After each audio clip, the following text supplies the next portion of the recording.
ඔබ මේ පාර පළවෙනි වතාවටද බදු ගෙවන්න ඉන්නේ. හැබැයි කොච්චර බදු ගෙවන්න ඕනද කියලා හිතාගන්න බැරිද? කිසි ප්‍රශ්නයක් නෑ. අපි ඒකට උදව් කරන්න. ඔබ ලංකාවේ පදිංචිකරුවෙක් නම්. ඒ වගේම ඔබේ මාසික ආදායම යම් සීමාවකට වඩා වැඩි නම් අනිවාර්යෙන්ම ලංකාවේ රජයට ඔබ ආදායම් බදු ගෙවන්න ඕනේ. මෙතනදී රැකියාවෙන් ලැබෙන ආදායම වගේම වෙනත් මාර්ගවලින් ලැබෙන ආදායමත් ආදායම් බදු ගණයට අයත් වෙනවා. ඒ කියන්නේ කඩකාමරයක් හරි ගෙයක් හරි කුලියට දීලා ඒ ලැබෙන කුලී ආදායම, ඒ වගේම තැන්පතුවක් කරලා ඒ තැන්පතුවෙන් ලැබෙන පොලි ආදායමත් ආදායම් බදු ගණයට අයත් වෙනවා. 2025-26 වර්ෂයට අදාළ මේ ආදායම් බදු සීමාව මාසිකව ලක්ෂ 1.5. එහෙම නැත්නම් වාර්ෂිකව ගත්තොතින් මිලියන 1.8ක්. හරි. අපි දැන් බලමු කොහොමද මේ ආදායම් බද්ද ගණනය කරන්න කියලා. පොඩි කතාවක් කියන්න යන්නේ. මේ කතාවේ ඉන්නවා චරිත දෙකක්. පළවෙනි චරිතේ නම සමන්. එයා වෘත්තියෙන් මැනේජර් කෙනෙක්. මෙයාට මාසිකව ලැබෙනවා රුපියල් 1,60,000ක වැටුපක්. මේ වැටුප විතරයි එයාට හම්බෙන්නේ. ඒ කියන්නේ වෙන ආදායම් මාර්ග නැහැ. දැන් සමන් මේ මුළු 1,60,000ටම ආදායම් බදු ගෙවන්න ඕනේද?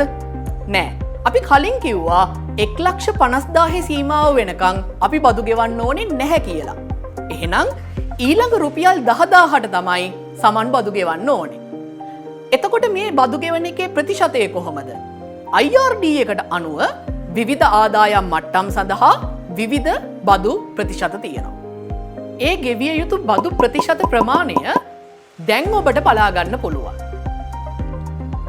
ඒ අනුව සමන් ගෙවන්න ඕනේ අර රුපියල් 10,000ට 6% ප්‍රමාණයක්. ඒ කියන්නේ සමන්ගේ ආදායම් බදු ප්‍රමාණය වෙන්නේ රුපියල් 600ක් විතරයි. හැබැයි මේ ගෙවීම කරන්න කලින් ඔබේ සේවාදායකයාගෙන් අහලා බලන්න දැනටමත් ඔබ වෙනුවෙන් ඔබේ පඩියෙන් මේ බද්ද ගෙවලද තියෙන්නේ කියලා. මේකට කියන නම තමයි ඇපිට්.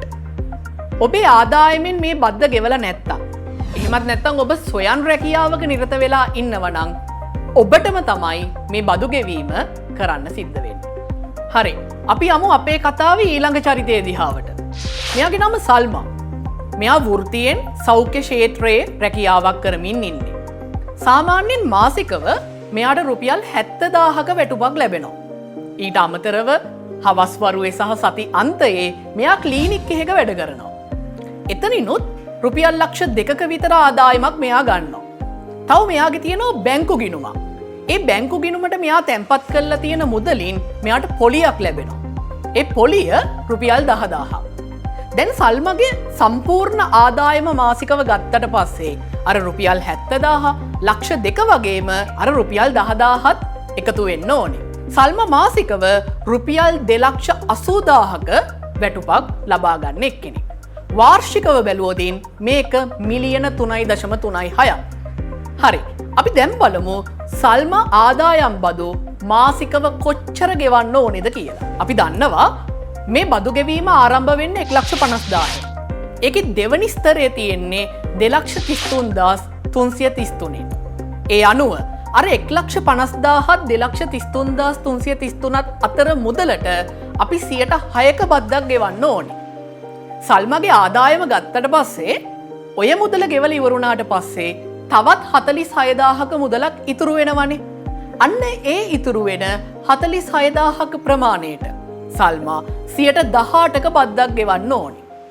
දැන් ඔය 6%යි 18%යි ඔක්කොම එකතු වෙලා මාසිකව සල්ම ගෙවන්න ඕන බදු මුදල 13,380ක්. වාර්ෂිකව ගත්තොතින් ඕක 1,60,000ක වගේ ප්‍රමාණයක්. හැබැයි මේක ගෙවන්න කලින් සල්ම වගේම ඔයත් චෙක් කරලා බලන්න. විත්හෝල්ඩින් ටැක්ස් එකක් මේකේ තියෙනවද? ව්‍යාපාරයට අදාළ බිස්නස් එක්ස්පෙන්සස් ටික හරියට ගෙවිලාද තියෙන්නේ කියලා. ඒ හැමදේම චෙක් කරලා ඔබත් ඔබේ ආදායම් බදු නිසි වෙලාවට ගෙවන්න.